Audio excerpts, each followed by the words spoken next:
একটা ছোট্ট মেয়ে প্রতিদিন টিফিন নিয়ে যেত স্কুলে। টিফিন বক্সটা সে যখন খুলতো, মায়ের লেখা ছোট্ট একটা চিরকুট দেখতে পেত। একেক দিন একেক জিনিস লেখা থাকতো। কোনদিন লেখা থাকতো আজকে কারোর সাথে রাগ করো না, কোনদিন লেখা থাকতো মা তোমাকে অনেক ভালোবাসেন।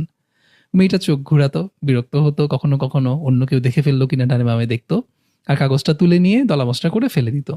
অনেক বছর পর আজকে যখন মেয়েটা তার ছেলেকে প্রথম স্কুলে পাঠাচ্ছে, টিফিন বক্স রেডি করে দেওয়ার সময় চোখে পানি নিয়ে ছোট্ট করে সেরকম কোনো একটা মেসেজ মায়ের মতো সে লিখে দিল নিজের ছেলের জন্য। সে নিজেও জানে তার ছেলেও হয়তো চোখ উল্টাবে, ডানে বামে তাকাবে, বোঝার চেষ্টা করবে কেউ দেখে ফেললো কিনা, মা যে কি করে। কিন্তু এত বছর পর এসে সে বুঝতে পারলো তার মা আসলে কি চিন্তা করে, কোন অনুভূতি থেকে কতটুকু স্নেহ নিয়ে, কতটুকু কেয়ার করে ওই মেসেজগুলো লিখে দিত। আমরা যারা এখনো বাবা মা হইনি, তারা আসলে বাবা মায়ের ছোট ছোট জেস্চারগুলো, কেয়ারিংগুলো গুরুত্ব দেই না। অনেক লেস ভ্যালু করি, অনেক সময় অপমানিত বোধ করি অন্যদের সামনে কেন বাবা মা এমন করছে।